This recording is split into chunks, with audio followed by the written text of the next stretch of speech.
On a un contact quand même avec le patient qui est différent par rapport aux autres spécialités, puisqu'on suit le patient de manière très régulière. Quand il a des pathologies chroniques, par exemple, ça nous permet on le voit quand même assez régulièrement. En général, c'est tous les 1 à 3 mois.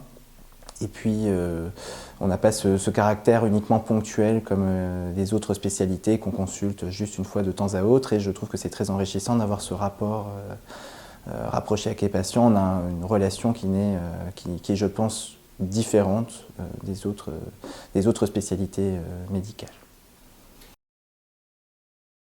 Du point de vue du patient, les données qu'on peut trouver sur Internet, sur les sites je dirais, de vulgarisation médicale sont parfois tout à fait exactes, mais ne s'appliquent pas forcément au cas dit du patient.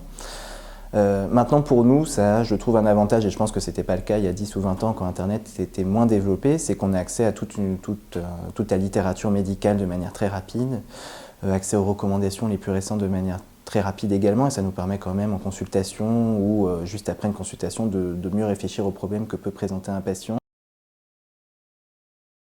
Alors recevoir des internes à mon cabinet afin qu'ils puissent apprendre à faire des consultations tout seuls comme moi je le fais aujourd'hui. Recevoir des externes, donc qui sont les étudiants entre la 4e et la 6e année, avant de passer leur internat, parce qu'il faut savoir qu'aujourd'hui, c'est légalement obligatoire, mais malheureusement du fait du nombre de maîtres de stage, ça n'est pas fait dans toutes les facultés. Il y a des facultés où les étudiants ne passent pas dans un stage de médecine générale avant de passer l'internat et donc de choisir leur future spécialité, ce qui est quand même très embêtant puisque c'est dommage puisqu'il y a des gens chez qui ça pourrait susciter une vocation.